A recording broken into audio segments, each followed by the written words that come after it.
¿Por qué comenzar con esta materia? Porque si uno no entiende la Biblia, si uno no entiende lo que está leyendo, si uno no entiende de qué se trata ese libro, su contenido, entonces de ahí en adelante todo será un desastre, como cuando usted comienza a hacer algo mal o al revés. De repente les ha pasado. Si usted comienza a hacer algo malo al revés, por ejemplo, Gustavo, usted comienza a armar una lavadora al revés, el resultado será un desastre, ¿cierto? Entonces, ¿por qué debemos comenzar con hermenéutica? Quizás los seminarios comiencen con otra cosa. ¿Por qué hay que comenzar con eso?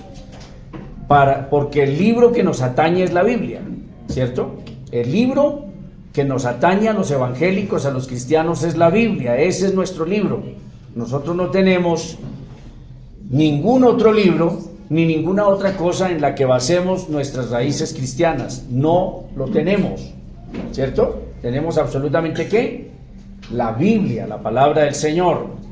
Entonces, si interpretamos mal, si entendemos mal, si aplicamos mal, entonces toda nuestra fe tendrá ese grave problema de que todo será mal.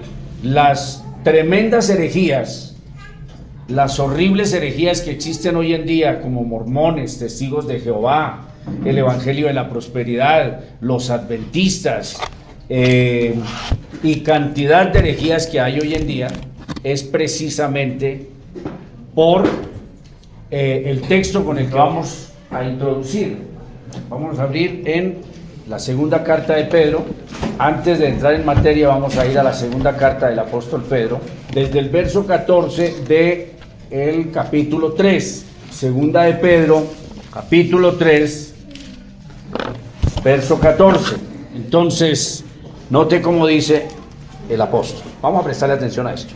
Por lo cual, oh amados, estando en espera de estas cosas, procurad con diligencia ser hallados por él sin mancha e irreprensibles en paz, y tened entendido que la paciencia de nuestro Señor es para salvación, como también nuestro amado hermano Pablo, según la sabiduría que le ha sido dada, os ha escrito. Entonces, detengámonos un momento. Que nosotros tenemos una esperanza de unos acontecimientos y de muchas cosas que van a suceder hasta que Cristo venga.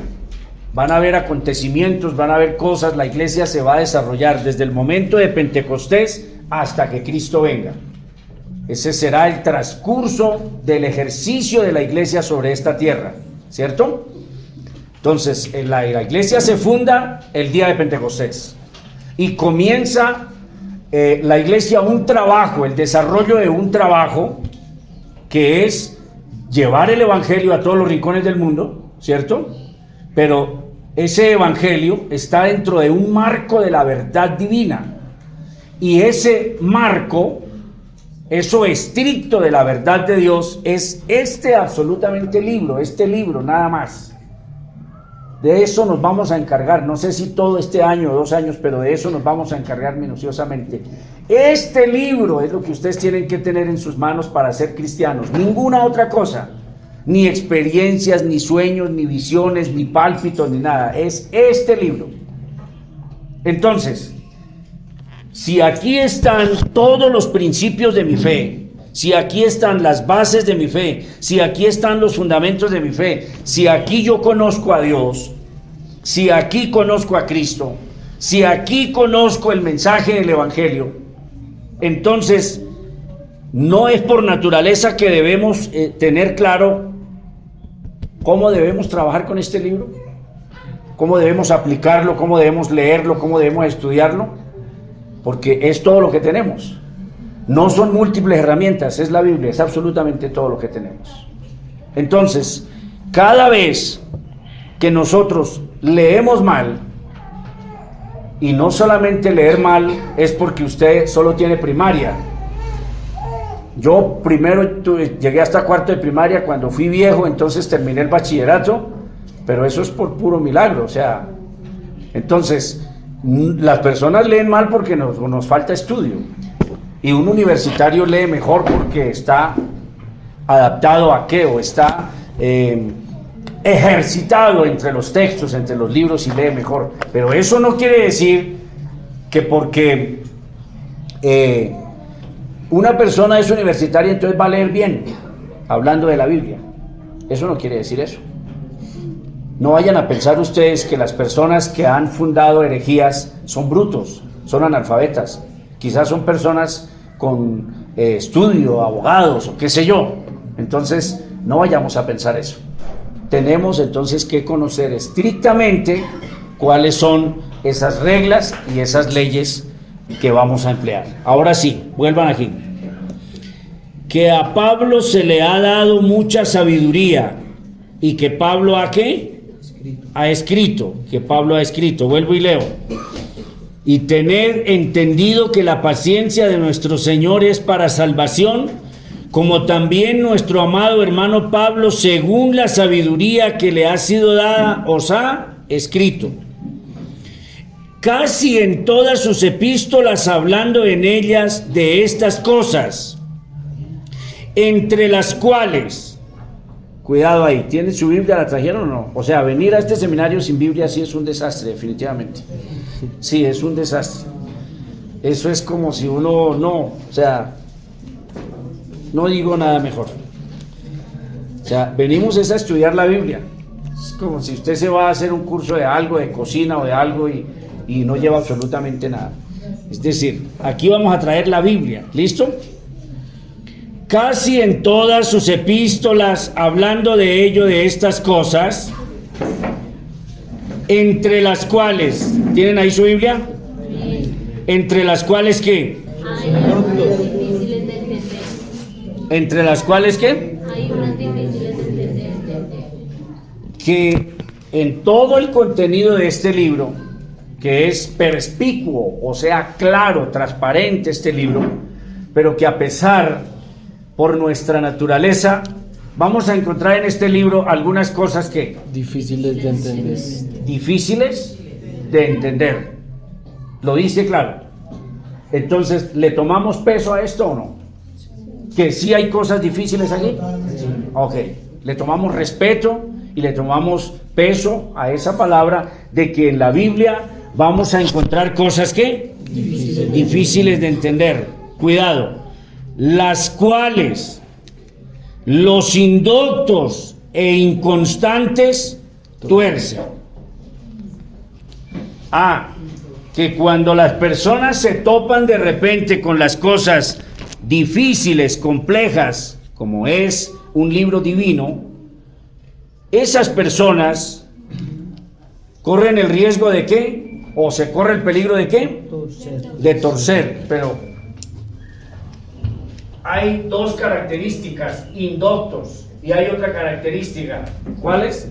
Que hay gente que son indoctos y que son ¿qué? Inconstantes. Entonces, el indocto es la persona que no tiene conocimiento. Ese es el indocto.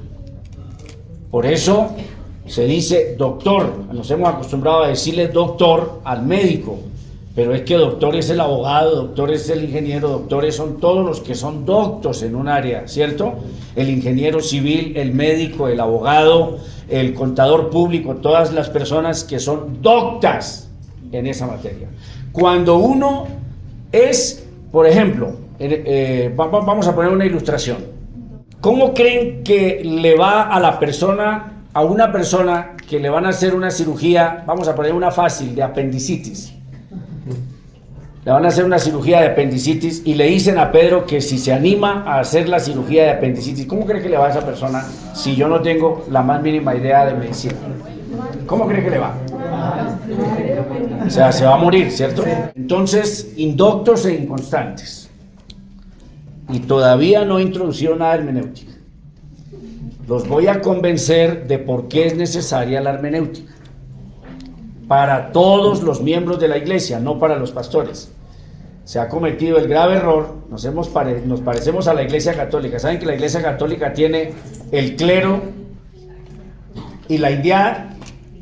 Entonces el clero son el Papa, los cardenales, arzobispos, obispos, curas, monjas, que tienen la vestimenta y que tienen distintivo, ese es el clero, ¿cierto? Y los de a pie son los que no saben nada, son los que van allá y entran, pero no saben absolutamente nada. Usted le pregunta a un católico, ¿qué quiere decir la palabra católico? Y el 90%, 95% no sabe, no tiene nada ni adelante ni atrás qué quiere decir católico. Los evangélicos tendemos a cometer los mismos errores. Entonces, los que van a seminario, los que estudian, son los pastores, los predicadores. Los de a pie simplemente asisten y entran y salen. Cuando estas cosas son esenciales y necesarias para el 100% de la iglesia. Otro concepto totalmente erróneo, que son los hombres los que estudian Biblia. O sea, ¿de dónde sacamos esos disparates y esas locuras? Que por qué los hombres son los que se paran allá a enseñar, son los que son pastores y predicadores. Entonces, las mujeres a la par de los hombres deben estar al mismo nivel de nosotros en cuanto a teología, porque ellas también evangelizan, ellas también enseñan, ellas también hacen parte de la iglesia, simplemente tienen sus roles, ¿de acuerdo? Bien, entonces, los indoctos son las personas que no tienen formación. Con la ilustración fui suficientemente claro, ¿cierto? Entonces, si yo le digo, no sé, a cualquier persona, es mejor no. Si yo le digo a cualquier persona, pase y predique, y esa persona es indocta, ¿qué irá a pasar? Un caos. Es un peligro, ¿cierto? Porque seguramente ¿qué? Pues, Malinterpretar. Va a malinterpretar. Entonces, esa persona indocta tuerce. Pero hay otro peligro que son los inconstantes. Esta iglesia ha sufrido, estamos curándola de un cáncer, pero ese cáncer todavía es un tumor horrible, un tumor feísimo, quitarlo, que se llama la inconstancia, la intermitencia. A veces sí, a veces no, asisto, no asisto, asisto 2 domingos seguidos, dejo 3, me salto 3, voy, vengo, a veces sí, a veces no, ¿cierto? Y nosotros los pastores también somos inconstantes, y muchas veces las personas que están en ministerios también son inconstantes, y eso es una cosa grave. Pero esas personas que tienen esas dos características graves, el ser indocto y el ser inconstantes, ¿qué riesgo se corre? Torcer. Ahora, ¿es gravísimo torcer? Vamos a hacer un túnel, vamos a atravesar la cordillera central, y como en todos los túneles que hacen entre países y esto, bueno, por lo general comienzan en 2 frentes y se encuentran, llega el momento en que se encuentran, y cuando se encuentran estas máquinas con centímetros de diferencia, o sea, ¿qué pasa si esa máquina agarra para otro lado? ¿Cuándo se van a encontrar? Nunca, ¿cierto? Entonces, cuando una persona se para en el púlpito siendo indocto, es grave. Nuestra iglesia, nuestra amada iglesia, que tanto la amamos, que tanto la queremos y que queremos morirnos aquí, nuestra iglesia fue fundada por indocto, y nuestra iglesia en sus primeros años estuvo a cargo de indoctos. Eso duele, pero la verdad hay que decirla, porque si no nos dicen la verdad, entonces seguimos echando paños de agua tibia. Indoctos, ¿en qué sentido? En las escrituras, no tenían conocimiento de las escrituras. Entonces se impusieron cosas como que la pañoleta había que usarla 24 horas, inclusive para bañarse y todo eso. Todas esas cosas se fueron implementando. Eso es una persona indocta la que hace esas cosas. Y muchas cosas más que si yo se las numerara aquí, que ustedes quedarían horrorizados. ¿Por qué pasa eso? Nuestra iglesia todavía lidia con esos problemas. Imagínense, estamos en el siglo XXI, estamos en este tiempo, y nuestra iglesia todavía tiene problemas serios con un asunto como lo es la cobertura, tan grave que nos vamos a los 2 extremos. Unos que se la quieren poner las 24 horas y otras que estamos aquí y no la quieren usar. O sea, qué barbaridad. O sea, no encontramos un equilibrio. Entonces, nuestra iglesia todavía lidia con esos problemas de ser indoctos, ¿en qué? Las escrituras. En las Sagradas Escrituras. se llegaron a dividir familias. Una pareja se quería casar, estaban en unión libre y ya tenían unas niñas de 8 años, de 10 años. Entonces, yo me quiero bautizar, pero como ustedes no son casados, entonces deben separarse. Deben separarse para poder ser bautizados, para no estar en fornicación. Y fue capaz el pastor de romper a esa familia, de separarla. Y las niñas llorando porque su papá se iba, porque los evangélicos le dijeron que había que hacerlo.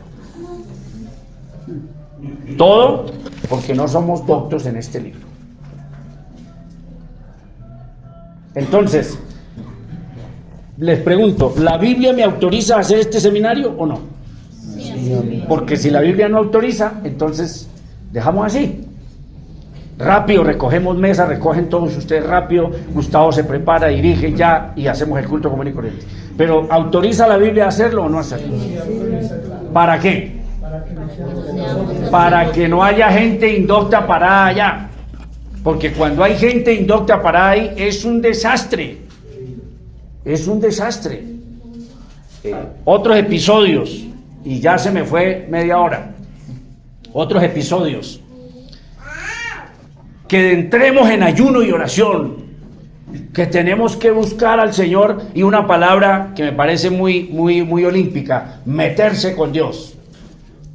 Yo no sé quién la inventó, octava de Pedro, quinta de Brian, no sé de qué epístola la sacaron, meterse con Dios. Y entonces que meterse con Dios, vamos a meternos con Dios. Entonces meterse con Dios es meterse en 4, 5, 10 días de ayuno, porque vamos a buscar la presencia de Dios para que se derrame. Hasta que la gente tuvo que tumbar la puerta y creo que ya había 2 muertos ahí. ¿Por qué? Porque cae en manos de indoctos. Mire, no hay bomba atómica más peligrosa que un indocto parado en el púlpito. No hay veneno. No hay peligro, es como jugar con un arma, darle a un niño de 1 año un arma de fuego cargada y sin seguro, darle una pistola para que el bebé juegue. Eso es así de terrible. Entregarle el púlpito a un indocto. Nuestra iglesia, nuestra amada iglesia, ¿usted quiere morirse acá? Amén. Yo quiero morirme acá en la iglesia apostólica cristiana, pero no dejarla con sus vicios. No dejar a esta iglesia con sus raíces y con sus vicios, sino que a la luz de la Biblia vamos a irla reformando y a irle dando de verdad el asiento y la forma bíblica que debe tener. ¿De acuerdo? Entonces, los indoctos y los inconstantes tuercen solamente los escritos de Pablo. No, toda la Biblia. ¿Qué tuercen los indoctos? Las escrituras. Toda la palabra de Dios. O las otras escrituras. Pero atérrense. ¿Tienen su Biblia ahí? Sí. Atérrense. A ver, léame la última frase de ahí. De esa. Para su propia perdición. ¿Cómo? Para su propia perdición. O sea que esto es grave. O sea que esto es escalofriante. ¿A usted no les da miedo? Ahora Brian, Gustavo, Diego, ¿a usted no les da miedo ahora pararse ahí? A mí sí me da miedo. A mí sí me da miedo y temblor pararme ahí. Y hay gente que anhela el púlpito y que quieren ser pastores y que a mí no me nombran y que a mí no me dan y que yo quiero. Deberíamos huir y tener respeto a ese lugar. Entonces dice que esas personas lo hacen ¿para qué? Su propia perdición. Pero se llevarán, en su alocado viaje, se llevarán a unos por delante. Muchísimos. A ver, el indocto al timón de un bus de 40 pasajeros y se van para el Caquetá. Y es la primera vez que se sube a ese bus, el indocto. Simplemente ha recibido unas pequeñas clases virtuales. Para los que les gusta virtual. Yo detesto lo virtual. ¿Cierto? ¿Hasta dónde creen ustedes que alcancen a llegar? O sea, démosle gracias a Dios que no lleguen a Soacha. Porque donde logren llegar y pasar de Soacha, la matada es horrible. Si se estrella aquí saliendo, mejor, porque lo coge la policía, tal, carro para los patios, mejor.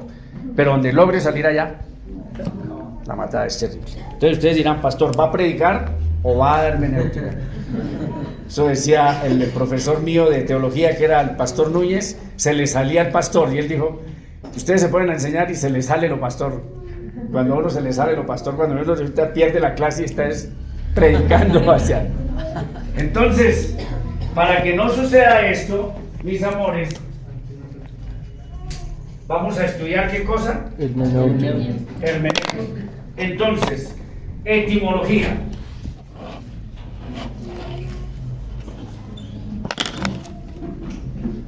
Vamos a mirar la etimología. Yo no sé si eso se escribirá así. Le faltó la palito a la T la comienzo. Ahí. Listo. Porque queda etimología. Etimología es la ciencia. Todo lo que tenga que ver, a ver, mis amores, de una vez vamos aprendiendo. Todo lo que tenga que ver con psicología y todo esto, gía, El sufijo. ¿cierto? Siempre tendrá que ver con una palabra griega que es logos, la que aparece allá. Logos. Y esa palabra logos en griego quiere decir estudio, el estudio. Entonces la etimología es la ciencia que se encarga de estudiar el origen de las palabras. Etimología es la ciencia que se encarga, vamos Diego Galindo, dale con toda, veo que...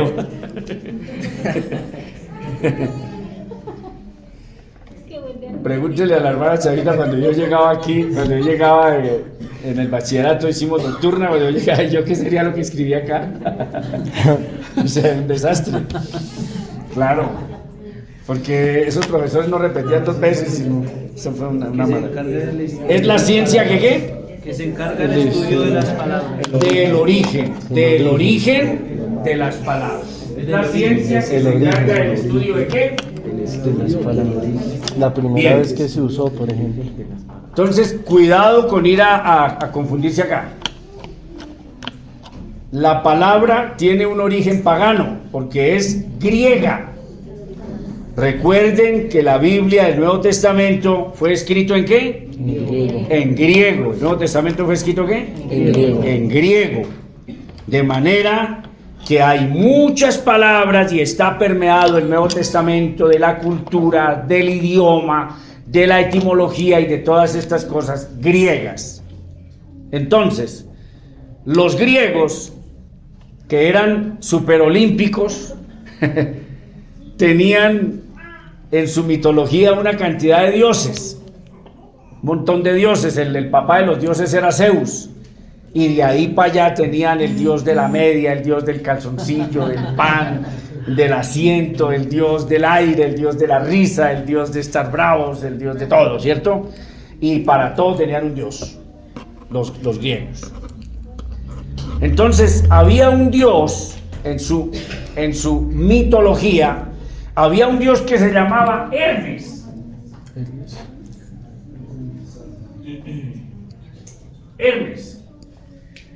Hermes, el encargado, Hermes era el dios encargado de llevar las cartas, de llevar las razones, los mensajes de los dioses. Estos eran tremendos, se mandaban mensajes por debajo de la mesa, estos locos, estos dioses. Entonces Hermes era en su mitología, por eso estoy diciendo que el tal Hermes no existió. Estamos hablando de la mitología ¿qué? Griega, ok. Porque ustedes dicen, santo Dios, nos vinimos a estudiar Biblia y ahora ya nos está hablando de mitología griega y de todo eso, nos está hablando de un ídolo de Hermes. Le estoy diciendo de dónde sale la palabra hermenéutica, ¿listo? Entonces, el loco este Hermes era el que llevaba los mensajes entre los dioses y los traducía. Ese era el que los traducía, ¿cierto? Entonces, ahora sí vamos a hacer uso de nuestro manual. Es una palabra compuesta, la hermenéutica, que quiere decir, ahora sí pongan ahí abajo, pongan ahí Dios mitológico, encargado de los mensajes, pongan ahí eso. Esa es la etimología. Ahora sí, significado. Significado de la palabra. Se las voy a regalar en griego. Hermeneuio. Esto aparece en el griego. ¿Listo? y ustedes le ponen fuerza a esto y le ponen amor y oran por su pastor, entonces estaremos viendo por lo menos el alfabeto griego. Por lo menos el alfabeto. Cuando ustedes vayan al seminario a estudiar griego, entonces cuando le salgan con eso, usted ya no va perdido, ¿cierto? Sino ya sabe. Entonces, esto aparece así en griego. Una E, una R, una M, una E, una N, esta sí es una U, una E, una I, una U. Ahora sí lean. N, U, E, I, U. Mire toda esta cantidad de vocales de aquí para allá. Ahora sí su significado, mis amores. La palabra hermenéutica significa traducir, interpretar, explicar. Entonces, ¿qué es lo que vamos a ver en nuestra materia? ¿Qué es lo que vamos a ver? ¿Qué es lo que vamos a aprender entonces? A traducir, a interpretar y a explicar. Ok. Traducir, interpretar y explicar. Pero esta palabra también es arte. Entonces vamos a organizar una frase bien bonita. Vamos a organizar una frase bien bonita, bien hermosa para que ustedes chicaneen de que están estudiando. Entonces, pongan ahí, hermenéutica es el arte de interpretar textos, y en especial, aunque sea entre paréntesis, textos sagrados. La hermenéutica es la ciencia que se aplica a la interpretación de toda clase de texto, absolutamente. La hermenéutica es una ciencia exacta, es decir, el hermeneuta es igual que el médico, el abogado, el científico, es igual. El hermeneuta no es un loco por ahí que se levanta por las mañanas y qué sé yo, no. Es una persona que estudia profundamente las raíces idiomáticas, las raíces de los idiomas. Es una persona que estudia lenguas, que estudia idiomas y que estudia etimología, de manera que cuando le entregan un texto antiguo, en este caso, por eso entre paréntesis, textos sagrados en especial, se usa para todos, pero en especial la hermenéutica se usa para interpretar los textos sagrados. De manera que como la Biblia es un texto sagrado, se necesita que haya hermeneutas, ¿cierto? Se necesita que haya hermeneutas, ¿para qué? Para poderla traducir, para poderla interpretar y para poderla, ¿qué? Explicar. ¿Por qué? Lo iremos viendo a medida que vamos avanzando en nuestro curso. ¿Por qué, mis amores? Pero un apunte ahí.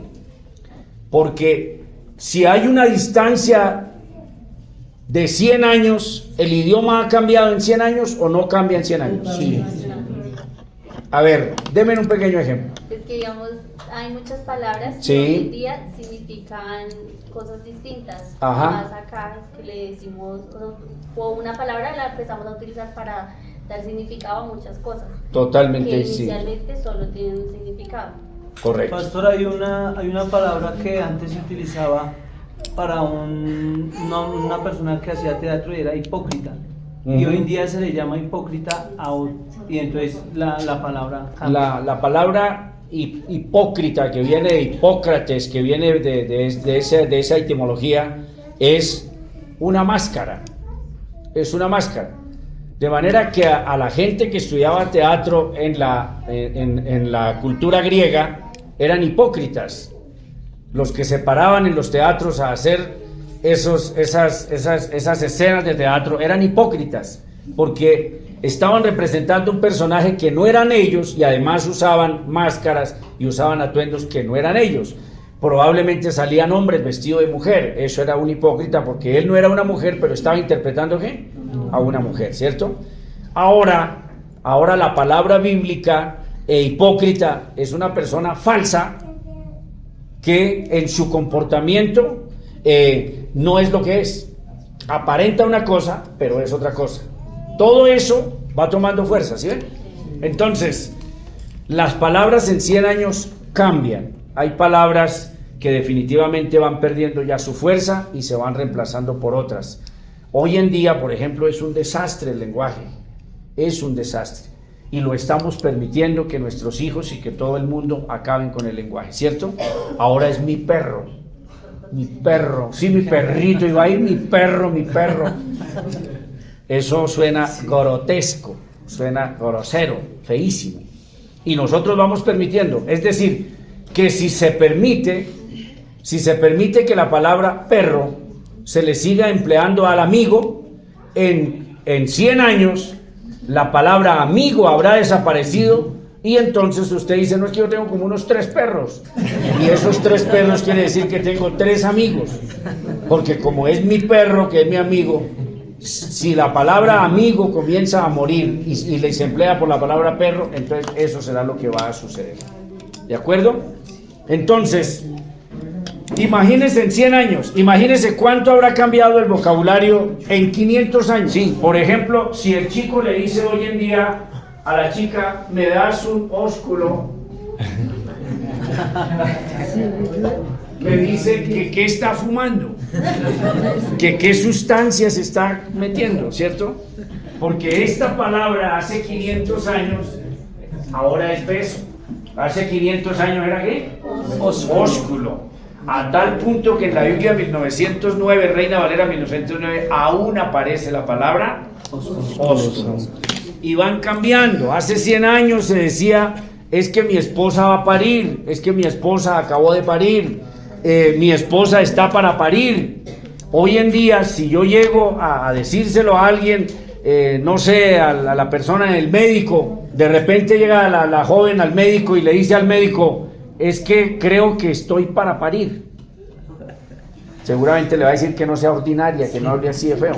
Entonces ahora se llama dar a luz, ahora se llama gestante, ahora sí ve cómo va cambiando eso. Entonces, ¿sí es necesaria la hermenéutica o no? Así es, amén. ¿Son necesarios los hermeneutas? ¿Quisiera alguno de ustedes ser hermeneuta? ¿O le tienen miedo a eso? Porque esto da pavor. Nosotros escasamente hablamos un 50 o un 40% de español. Se los puedo asegurar. Se los puedo asegurar que aquí en esta sala me corcho yo, y de pronto habrá algunos más estudiosos que no se corchen, pero si yo le pongo a que me expliquen qué es un verbo pretérito imperfecto, se rajan. Si yo les digo qué es un adverbio, seguramente se rajan.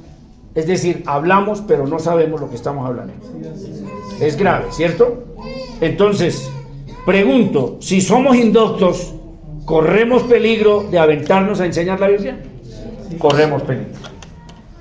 ¿Ya tienen esta frase? Imaginen esta palabra tan bonita, porque esta palabra hermenéutica es una palabra compuesta, por lo menos hay 3 palabras ahí, que por yo ser ignorante en el griego, de repente no se las puedo descifrar, pero por lo menos hay 3 palabras ahí.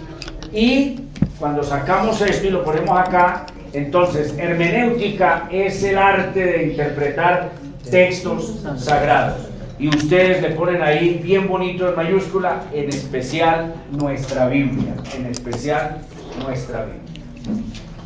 Esa es la raíz que esta palabra está acompañada de otra que también la vamos a ver. ¿Ya puedo borrar esto? Sí, señor. Entonces, esta palabra encontramos aquí Herme, que es lo del dios Hermes, ¿cierto? Y hay otra palabrita aquí que traducida es exégesis. Exégesis, ¿ya la tienen?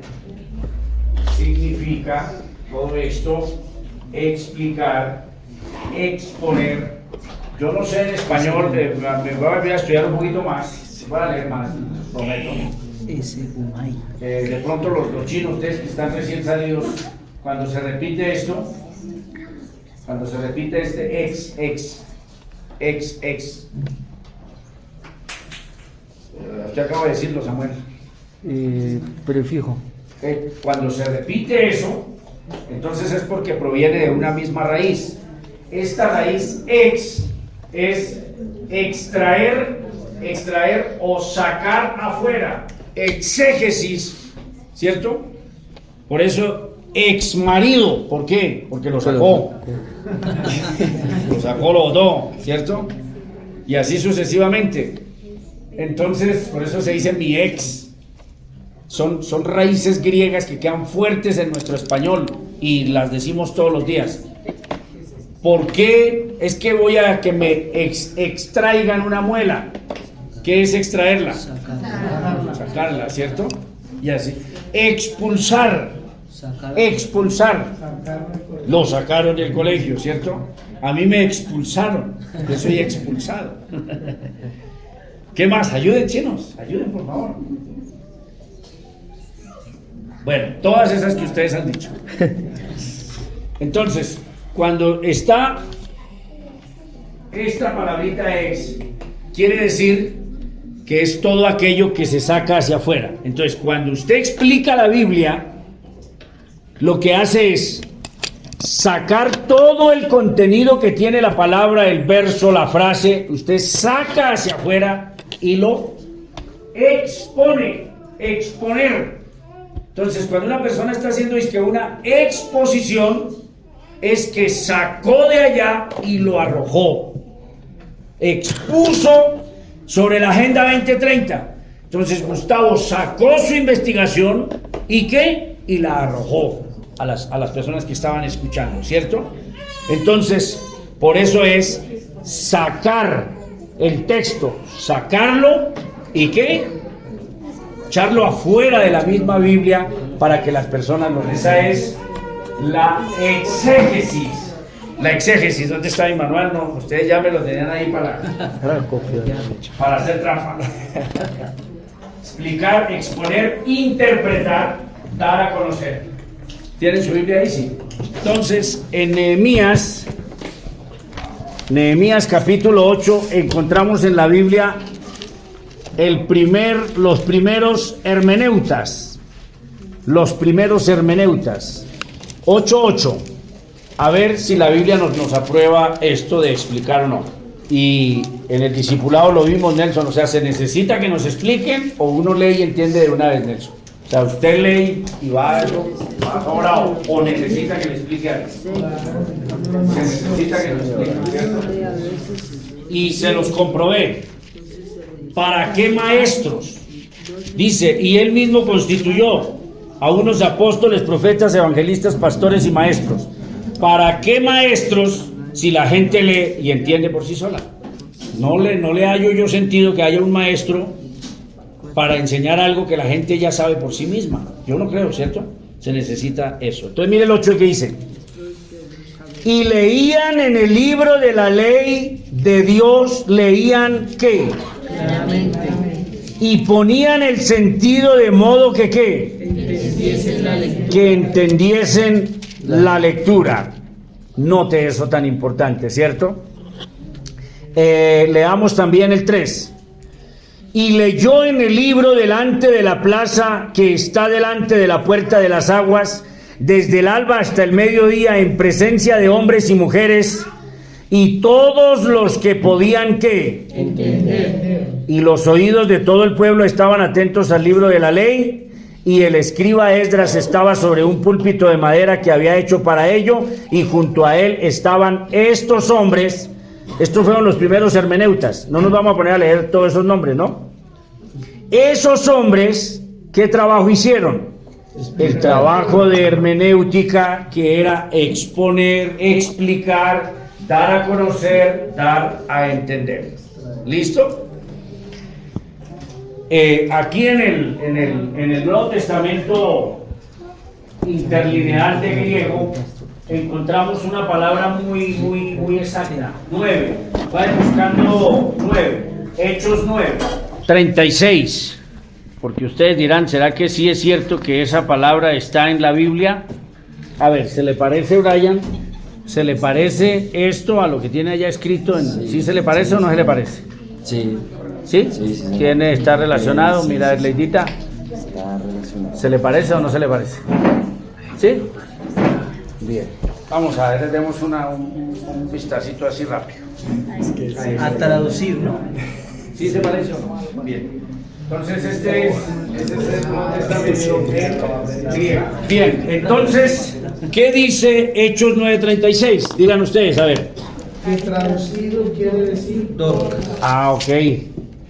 Esta palabra traducido, ¿cierto? Tiene que ver con la hermenéutica, que es pasar de un idioma a otro. Entonces se necesita la hermenéutica para predicar, para enseñar, pero se necesita la hermenéutica para pasar de un idioma a otro idioma, ¿cierto? Entonces, en el idioma arameo, probablemente, Tabita, y cuando se traducía ya a griego, entonces quedaba ¿qué? Dorcas, quedaba Dorcas. Bien, entonces pasamos ahora, significado. Ahora, ¿para qué? Para qué, ya tienen ustedes la respuesta, el para qué, ¿cierto? Sí. Ya la tienen ahí, entonces coloquen ahí, ¿para qué la hermenéutica? Ya tienen ustedes la raíz etimológica, el significado, ahora ¿para qué? ¿Para qué? ¿Para qué van a estudiar hermenéutica? Traducir, Para explicar, excavar, interpretar y explicar la Biblia. Ok, bien especial.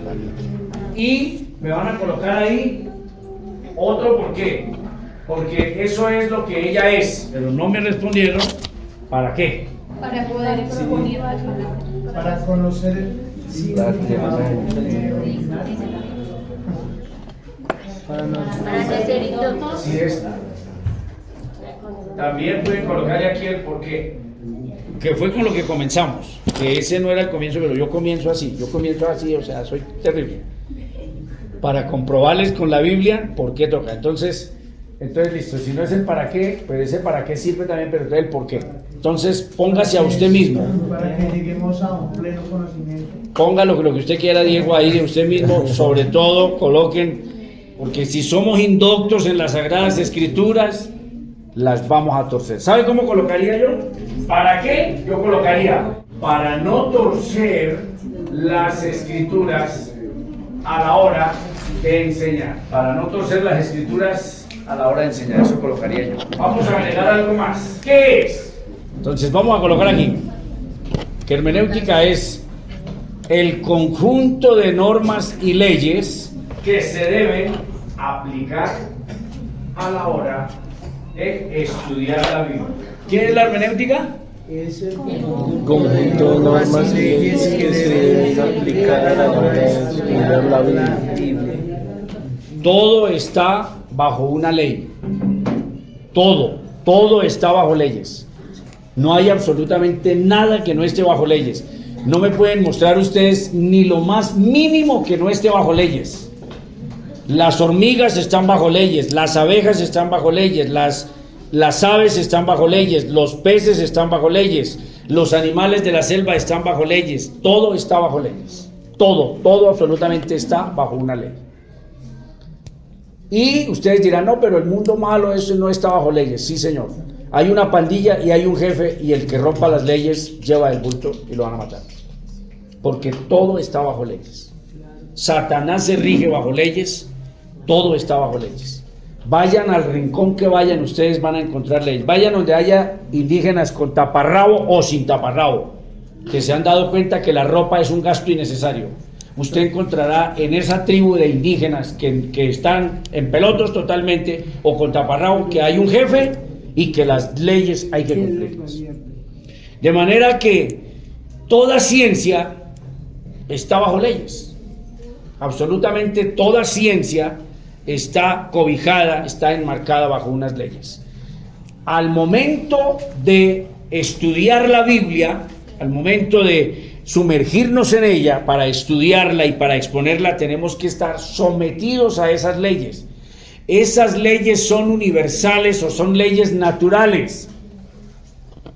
Ustedes podrían preguntarme, ¿y quién inventó esas leyes para estudiar la Biblia? ¿Quién dijo? Una persona le pregunta a su profesor, si la Biblia es tan sencilla, ¿por qué complicarla? ¿Es válido? Si la Biblia es un libro supremamente sencillo, ¿para qué complicarlo? ¿Es válido eso? ¿O se necesitan unas leyes? Sí se necesitan leyes, ¿cierto? ¿Y qué fue lo primero que Dios hizo cuando escogió a su pueblo? Escogió a Abraham. ¿Qué fue lo primero que le dio? Leyes. Instrucciones, normas, leyes, ¿cierto? Y cuando salieron de Egipto y el Señor los llevó al monte Sinaí, ¿qué fue lo primero que les dio? Leyes. Y el Señor Jesucristo, ¿qué nos dijo? Si me aman, ¿qué? Guarden mis leyes. ¿Cómo se nos ocurre que al momento de aplicar la Biblia no vamos a aplicar las leyes? Hay unas leyes que no podemos violar. Las herejías y las sectas se han saltado esas leyes. De manera que, por ejemplo, vamos a mirar una ley que hace poco la expuso Gustavo de forma magistral, hijito de mi vida, el Señor lo bendiga. Muy bien. Segunda de Pedro 1:19. Lo tiene fresquito, que hace poco lo expuso. Muy magistralmente. Tenemos, verso 19, estén atentos. Segunda de Pedro 1:19. Tenemos también la palabra profética, ¿qué? Más segura, a la cual hacéis bien de estar atentos como a una antorcha que alumbra en lugar oscuro hasta que el día esclarezca y el lucero de la mañana salga en nuestros corazones. Ley hermenéutica. Entendiendo primero que ninguna profecía de la Escritura es de interpretación privada. Ley. ¿Qué es lo que hay que entender primero, Giovanni? Que no es interpretación personal. Estoy en el 20, en el 1:20. ¿Qué es lo primero que usted tiene que entender? ¿Cuál es su primera ley? Una ley que la Biblia la impone. Cuando usted comienza a estudiar la Biblia, ¿qué es la primera ley? ¿Cuál es? ¿Cuál es? No hay que adivinar nada, mis amores. O sea, la adivinación, el indio amazónico, no hay que emplearlo aquí porque esto está todo aquí clarito. Entendiendo primero. Entonces, mire, devolvámonos. Que nosotros tenemos la palabra profética más segura, que es esta. Esta, toda. Nosotros tenemos la palabra profética más segura. ¿Qué es lo correcto que hace el cristiano cuando tiene esta palabra? Estar atento a esa antorcha porque ella le alumbra en lugar oscuro, ¿cierto? Pero que cuando yo miro a esa antorcha, cuando yo me fijo en esta antorcha que alumbra en lugar oscuro, ¿qué es lo primero? Por eso dice primero. ¿Entendiendo qué? Primero, entendiendo número uno, primero, que ninguna profecía de la Escritura es ¿qué? De interpretación privada. De interpretación privada. No surge de la intuición de ningún ser humano, no surge, bajo ninguna circunstancia la palabra tiene un origen humano. No es de interpretación privada de un ser humano, porque nunca la profecía fue traída por voluntad humana. ¿Está claro? Nunca la profecía fue traída por voluntad humana, sino que los santos hombres de Dios hablaron ¿qué? Siendo inspirados por el Espíritu Santo. Entonces, esa es una regla, una ley que vamos a implementar. ¿Es cierto? Entonces, es el conjunto de leyes. Subtítulo ahí: justificación histórica. Coloquen ahí Deuteronomios 6, del 4 al 7, Nehemías 8, del 1 al 8, Nehemías 8, el que acabamos de ver, del 1 al 8.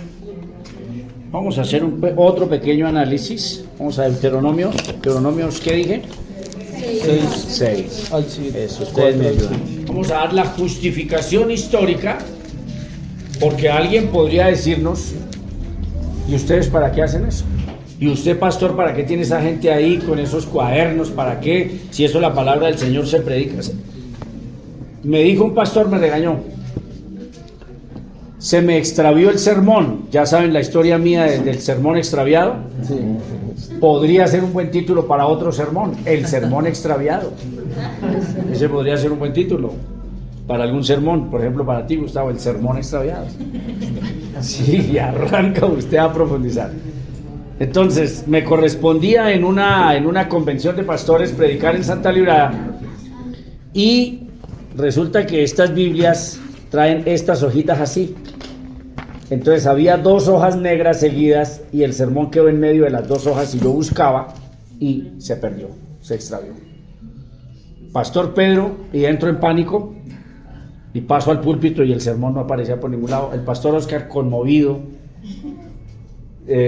queriendo, ¿cómo se llama eso? Solidarizarse, buscaba. ¿Pero a dónde? No, no es, el sermón no está por ahí, no es una aguja. Sí, pero él quería ser solidario conmigo, con su hermano, claro. Y me regaña el pastor y me dice, ¿esos papeles para qué?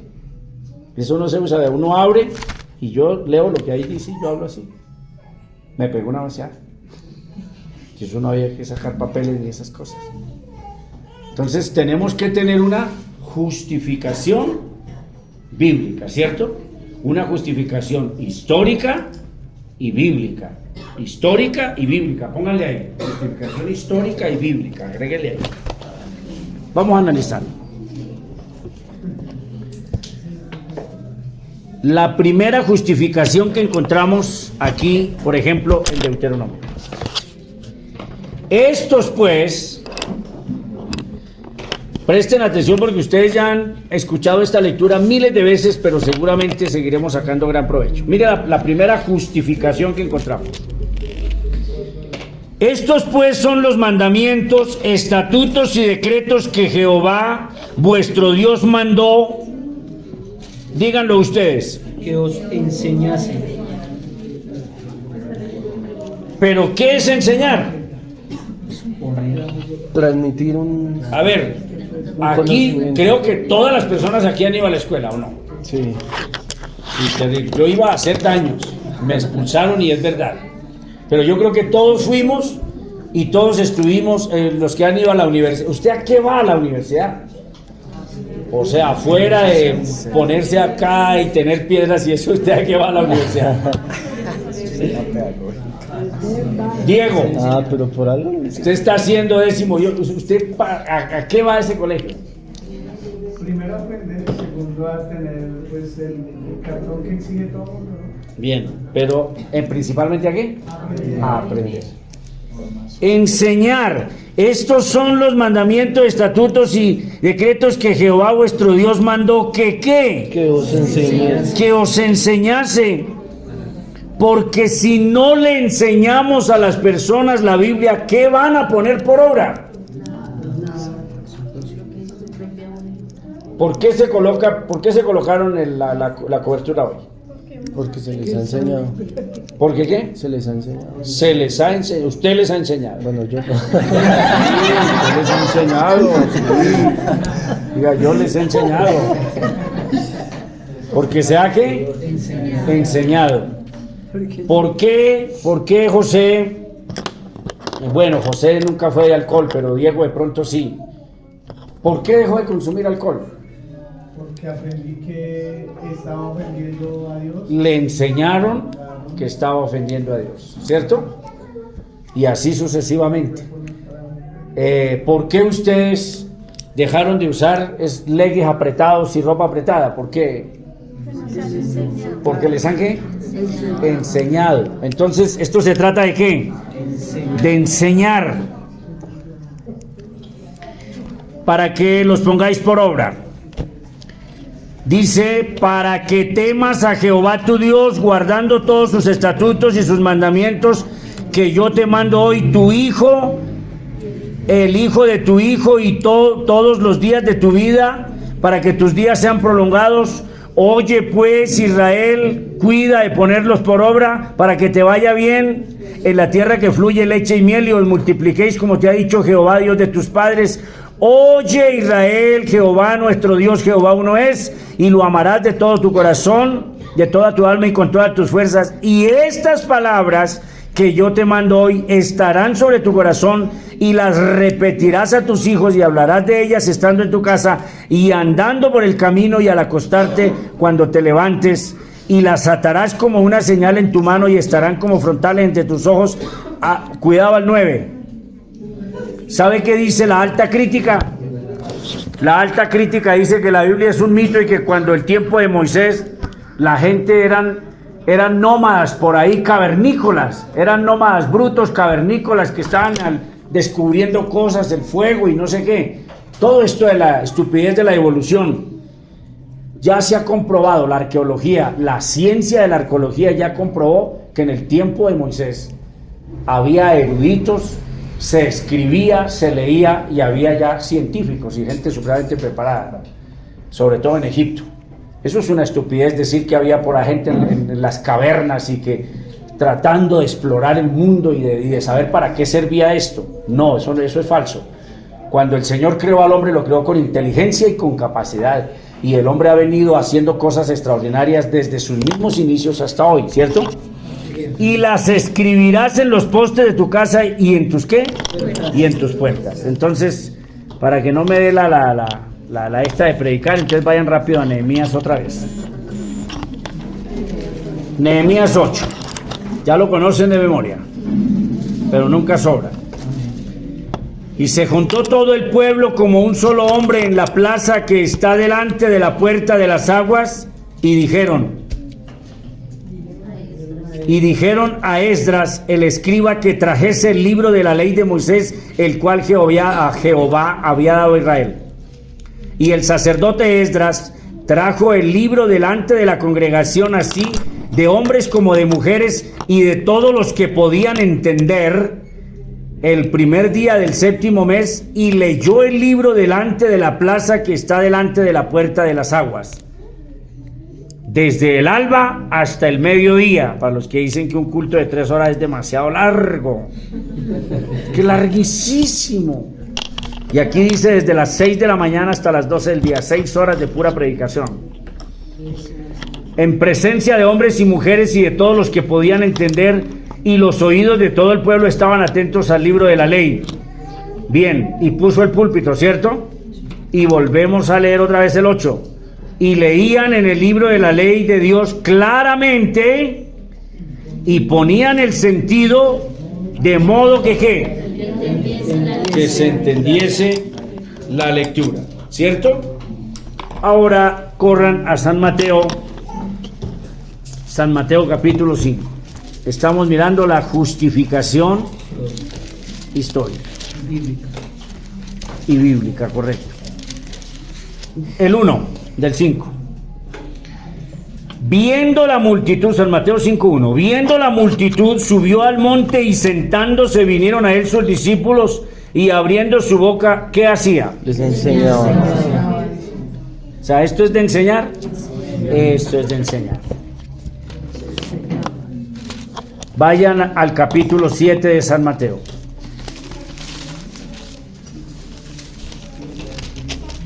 ...29... o el 28... ...28 y 29 de San Mateo 7... Y cuando terminó Jesús estas palabras, la gente se admiraba de su doctrina, porque ¿qué? Les enseñaba. Y no como los escribas. Hechos 20. Voy así, solo lo que tengo en mi memoria nada más, que es demasiado reducida y pequeña, pero voy así nomás. Hechos 20, 20:17, Hechos 20:17. Porque alguien, de repente ustedes dicen, el sábado estamos haciendo seminario.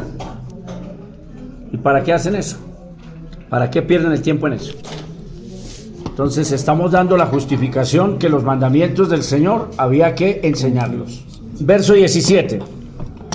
Enviando pues desde Mileto a Éfeso, hizo llamar a los ancianos de la iglesia, y cuando vinieron a él les dijo: vosotros sabéis cómo me he comportado entre vosotros todo el tiempo desde el principio, desde el primer día que entré en Asia, sirviendo al Señor con toda humildad y con muchas lágrimas y pruebas que me han venido por las acechanzas de los judíos. Y como nada que fuese útil, he rehuido de anunciaros y enseñaros públicamente y por las casas, que ¿qué? Testificando. Acerca del arrepentimiento para Dios y la Listo, devuélvasen al 20. Devuélvasen al 20 en alta voz. y Como nada que fuese útil, he rehuido de anunciaros y enseñaros públicamente y por las casas. Hasta ahí. Que todo lo útil se entregó libremente a anunciarlo y a qué? Y a enseñar públicamente, ¿cierto? Entonces, los ejemplos son multitud, ¿cierto? Pero vamos a mirar en Primera de Timoteo.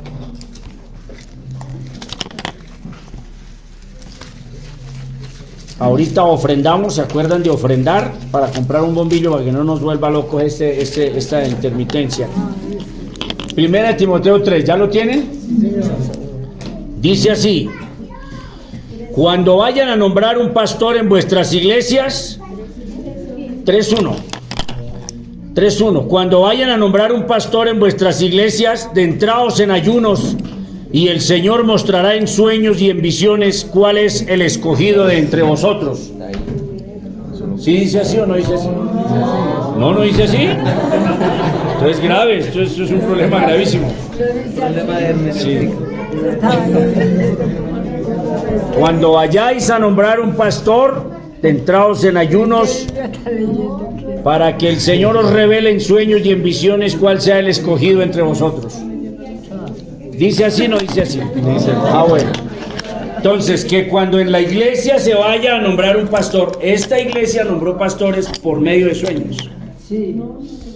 Por eso aquí nos estamos desenmascarando, aquí nos estamos siendo verdaderos y siendo limpios delante de Dios. Porque es triste que las personas se enteren de cosas y dicen, no nos dijeron que la iglesia era eso en sus inicios, nos engañaron. No, aquí estamos hablando con franqueza. Esta iglesia nombró pastores que porque una persona vio una visión, de alguien supe que había visto una mano que derramaba una copa así sobre la cabeza de esa persona y lo nombraron. Y así sucesivamente. Entonces, lo grave que es desconocer la Biblia. Ahora mire, 1 Timoteo 3, palabra fiel. ¿Qué es eso? Que es verdadera. O sea, que es grave lo que va a decir de ahí en adelante. Palabra fiel. Si alguno anhela obispado, ¿qué? Buena obra desea. O sea, que lo aplauden. Que si alguno anhela obispado, ¿está loco? No. ¿Es bruto? No. Que hay que apoyarlo. Yo sí anhelaba pararme ahí. Se los puedo asegurar que yo anhelaba y no hallaba la hora de pararme ahí. Y como la regla era que había que hablar lenguas, yo acosaba al pastor para que hicieran los cultos de oración para hablar lenguas. Yo lo acosaba a él, porque yo anhelaba pararme ahí. Pero es necesario que el obispo sea irreprensible, marido de una sola mujer, sobrio, prudente, decoroso, hospedador. ¿Y qué? O sea, ¿se necesita que sea un hermeneuta? Sí. Así sea como su pastor, que no es nada, pero que por lo menos se esfuerce, haga el más mínimo esfuerzo. ¿Por qué? Por la capacidad de ¿qué? Enseñar. Y así sucesivamente. Hay otro pasaje que en este momento se me escapa. De pronto estos chinos lo encuentran, donde dice que busque a hombres que sean idóneos también para enseñar a otros. Segunda de Timoteo. 1. A ver. Eso, sí, porque como está exponiendo 2 de Timoteo, todo eso se la conoce de memoria. 2 de Timoteo, ¿qué? 2. A ver, Segunda. ¿tienen dispositivos ahí? Sí. Busquen la palabra idóneo o idoneidad. Busquen ahí en sus dispositivos. Y entonces, si esto fuera una trampa del pastor, ya hubieran caído, todos caen que tienen prendido el aparato. Adecuado y apropiado para algo. Dilo más duro, mamita. Adecuado y apropiado para algo. Adecuado y apropiado para algo. ¿Quién más tiene una definición? Los dos, listo. Entonces, léelo. Conjunto de rasgos propios Sí. de un individuo Sí. o de una colectividad que los caracterizan frente a los demás. con unas características especiales. ¿Alguien más? ¿Alguna otra definición?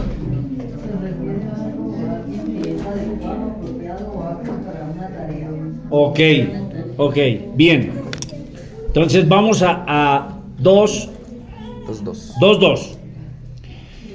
Lo que has oído de mí ante muchos testigos, esto encarga a hombres fieles que sean idóneos ¿para qué? Enseñar también a otros.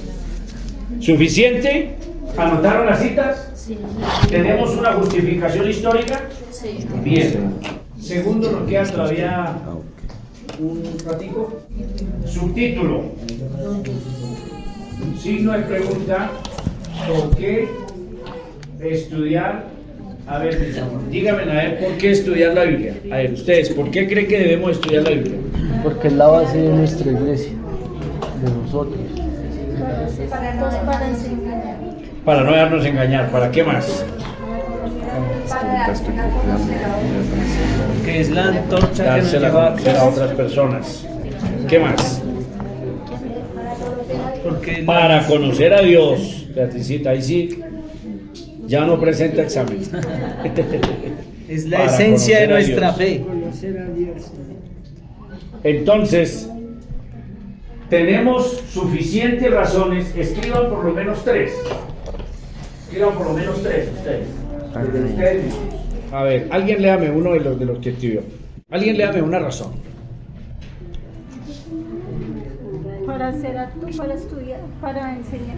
Para no caer en falsas doctrinas. Para Bien, nuestra entonces tenemos edificación. 2. Ya van 3. Entonces Mía dice que hay que estudiarla ¿para qué? Para ser apto, para enseñar. Para ser apto para enseñar a otros. Una razón de peso. Entonces, debemos estudiar bien la Biblia para dar una enseñanza adecuada, apropiada, sana y justa a las demás personas. Usted, Giovanni. Para no caer en falsas doctrinas. Excelente y poderosa. Entonces, debemos estudiar la Biblia porque hay mucho engaño. Hay mucho engaño. Y hay unas paradojas. De verdad que uno queda pero asombrado con esas paradojas. La última. Dime, hermanita Gladys. Comprender y fortalecer la fe. Bien, vale. La última. Conocer nuestra historia. Conocer nuestra historia. Formidable, sí señora. Todo eso. Y ustedes pueden llenar, si llenan 10 o eso más, pueden llenar todo lo que quieran. Porque la pregunta sería, ¿para qué eso? O sea, tomémosle sentido, ¿para qué esto? Si no entendemos para qué lo estamos haciendo, entonces sí perdemos el tiempo. Por ejemplo, ¿ustedes para qué estudian? ¿Para qué van a la universidad? Ejercerlo. En la universidad lo capacitan para una profesión. Y la profesión le va a dar trabajo. Y el trabajo le va a dar una mejor calidad de vida. Y ahí se dismanan una cantidad de cosas. Entonces, si se trata de estudiar la Biblia, tenemos que tener esa pregunta que ya la borré. Esa pregunta tenemos que tenerla bien clara, ¿de acuerdo? ¿Para qué estudiar la Biblia? Las personas... Vamos a otra partecita en esta introducción. Vamos a hacerla bien larga para que la funcione. Destruyendo mitos. Me devuelvo un poquito. En el libro de los Hechos se narra una historia que había un pueblo, una aldea, se llamaba Berea. Había una aldea que se llamaba Berea. Ahí había una sinagoga y había unos judíos ahí en Berea. Entonces, cuando Pablo llegó a Berea, los judíos de esa ciudad eran gente amable, eran mejores. Los de Tesalónica eran plaga, eran terribles. Lo hicieron apedrear, lo hicieron llevar preso, le hicieron muchas maldades los judíos al apóstol Pablo por la predicación del evangelio. Entonces, cuando él llega a Berea, él predica el evangelio de Jesucristo a los judíos que sabían obviamente la ley, la Torá, aquello de los sacrificios, de la Pascua, de todo esto, es el Mesías prometido. Entonces, cuando llega Pablo a Berea, le expone en la sinagoga a esos judíos que el Mesías ya había venido y que el Cordero Pascual era ese Mesías y que era el Salvador, etcétera, etcétera. Y dice la narración del libro de los Hechos que estos judíos, ¿qué hicieron? A ver, los que se acuerdan, o si lo tiene ahí Brian ya abierto. Lo estoy leyendo, pero... Estoy haciendo la exégesis. Dice la narración que estas personas se fueron para sus casas. ¿Ya lo encontraron? No, señor. Bien. Se fueron para sus casas a estudiar las escrituras, a ver si las cosas que Pablo les decían eran así o no eran así, ¿cierto? Entonces tiene peso lo que estaba diciendo Giovanni. Alguien viene y nos trae un mensaje. ¿Dónde debo corroborar que el mensaje que me están dando es correcto? En las Sagradas Escrituras. Entonces, una iglesia en Barranquilla se llama, que es que la iglesia de Berea. O sea, son las paradojas horribles. Iglesia de Berea. Me imagino que los que se ponen iglesia de Berea, ¿por qué deberían colocarse así? Que estudian la escritura. Se supone que si uno se coloca ese nombre, por ejemplo, nosotros nos llamamos Iglesia Apostólica Cristiana. ¿Por qué? Porque hacemos el esfuerzo de cimentarnos y edificarnos sobre el fundamento de los apóstoles y los profetas. Por eso nos llamamos Iglesia Apostólica Cristiana. Porque queremos colocar el fundamento de la iglesia, ¿dónde? En el fundamento apostólico. Ya lo encontré, lo tenía ahí. ¿Sí? Sí. ¿Qué dice? Estos eran más nobles que Silencio. los que estaban en Tesalónica, pues recibieron la palabra con toda solicitud, escudriñando cada día las escrituras para ver si estas cosas eran así. ¿Qué hicieron? Escudriñaron las escrituras. ¿Para qué? Para ver si Las cosas eran así. Entonces, no es que el predicador predica bonito, es que él predica formidable. ¿Ese hombre está predicando conforme a este libro? Entonces, no quería pasar por alto eso. Entonces, los de Berea, ¿qué les dijo este loco, el pastor? Vendan todas las cosas, traigan el dinero y vendan todo, vendan las casas y vendan todo, porque Cristo va a venir, ejemplo, la semana entrante. ¿Ustedes qué harían? Mire, cuando pregunto en el discipulado, como ya los he afilado desde el comienzo, entonces se miran y se sonríen porque dicen, me nos está tomando el pelo. En el discipulado, él nos está tomando el pelo. Entonces, en el discipulado, por ejemplo, en el último dije, todos desnudémonos. Estábamos en el discipulado, dije, todos quitémonos la ropa. Me miraron y se sonrieron, se quedaron tranquilos porque sabían que les estaba tomando el pelo. Y entonces yo me pongo más serio, me pongo más bravo y digo, acabo de dar una orden como pastor, les acabo de enseñar, obedeced a vuestros pastores y sujetaos a ellos. Les acabo de dar una orden, que nos quitemos la ropa. Entonces ya miran, entonces dicen, no debemos hacerlo. ¿Por qué? Entonces, que porque es inmoral, que etcétera, etcétera, que etcétera, etcétera. ¿Cómo cabe, en qué cabeza cabe que hay pastores que le dicen a una hermana que la voy a purificar, que la voy a santificar y que te toca quitarnos la ropa para eso, y que la hermana, o sea, no, yo no acepto eso, yo no lo acepto, yo no lo acepto? ¿Y lo hay o no lo hay? ¿O estoy hablando locuras aquí?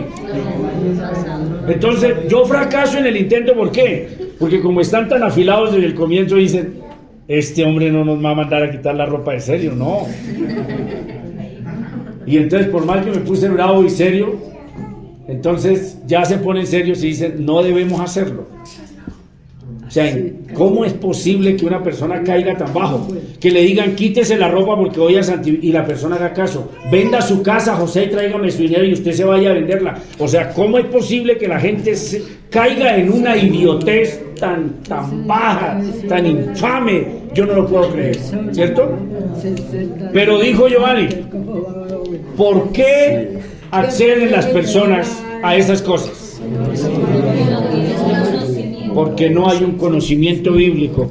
Ese es mi afán, antes de morirme, que esta iglesia sea una iglesia que ame la Biblia, que lea la Biblia, que estudie la Biblia, que practique la Biblia, y que si no es Biblia no reciban nada. Si no es Biblia no recibimos. Sí, y que lo vamos a hacer de esa manera. ¿Listo? Entonces, la gente dice que no la estudia, el primer mito. ¿Destruimos ese mito o lo dejamos? Lo destruimos. ¿O lo destruimos? ¿Es un libro difícil? Sí, sí, tiene sus dificultades. Entonces, ¿no la leemos porque es difícil? ¿O ante lo difícil, qué hace usted? Más nos esforzamos. A ver, si un deportista se quiere ganar la carrera, si Nairo se quiere ganar el Tour de Francia este año, ¿qué tiene que hacer? ¿Retirarse del ciclismo? Señor Nairo, vamos aquí a entrevistarlo para la cadena radial deportiva. Ha dado usted declaraciones que se quiere ganar el Tour. Sí, yo quisiera ganármelo. ¿Y qué ha pensado hacer para lograr aquello?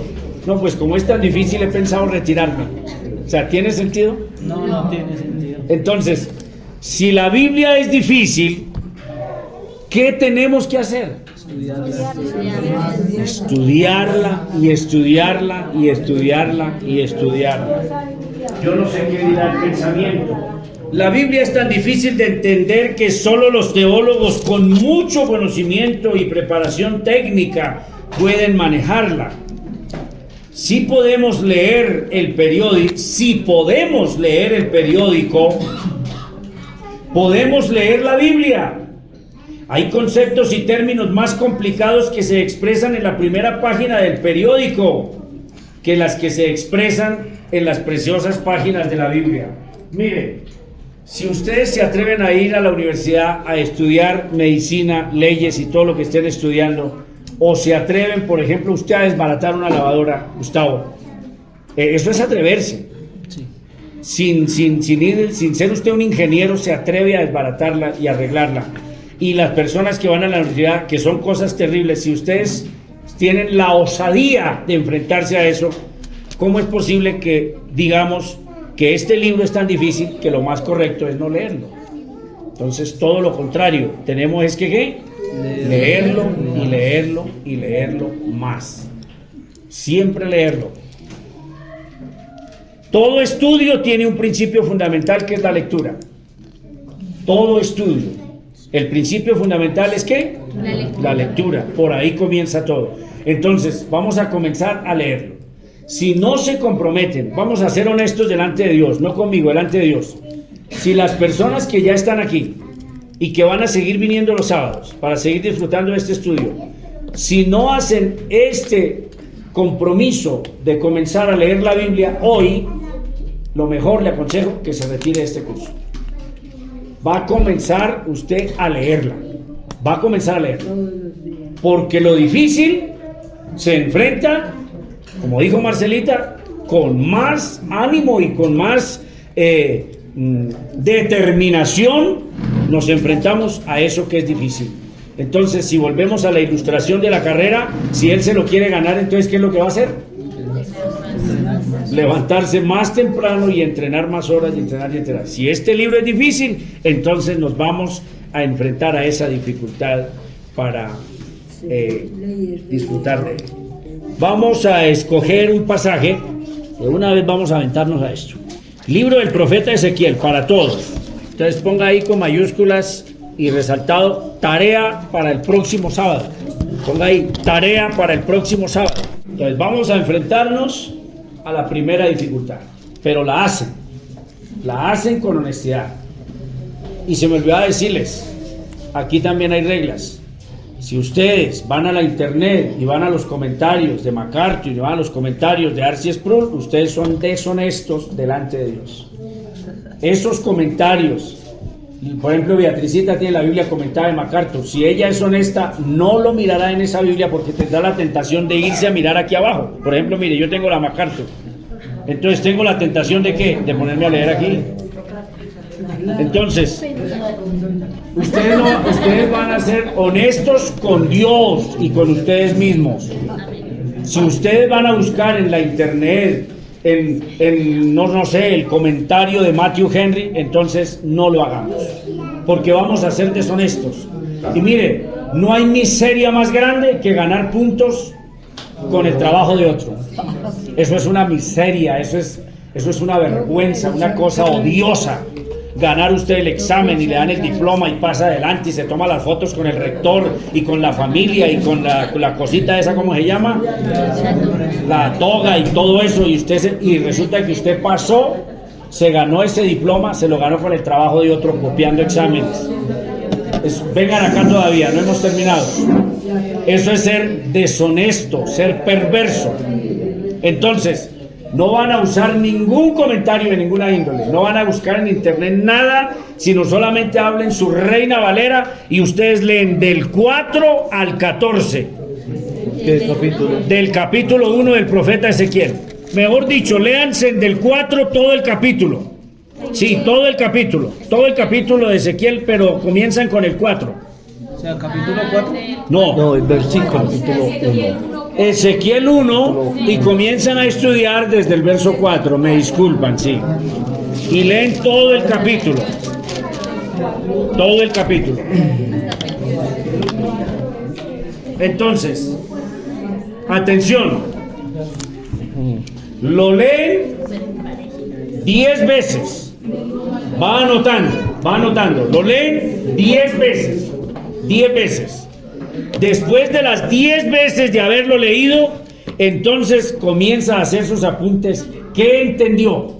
Honestamente. Entonces, yo entiendo, etcétera, etcétera, y me lo trae y me lo presenta. Si hay herejías, las reprendemos, echamos fuera demonios y sacamos toda herejía de este sagrado recinto. ¿Listo? Entonces, Esa es la tarea. en una hojita. El Señor Jesucristo les bendiga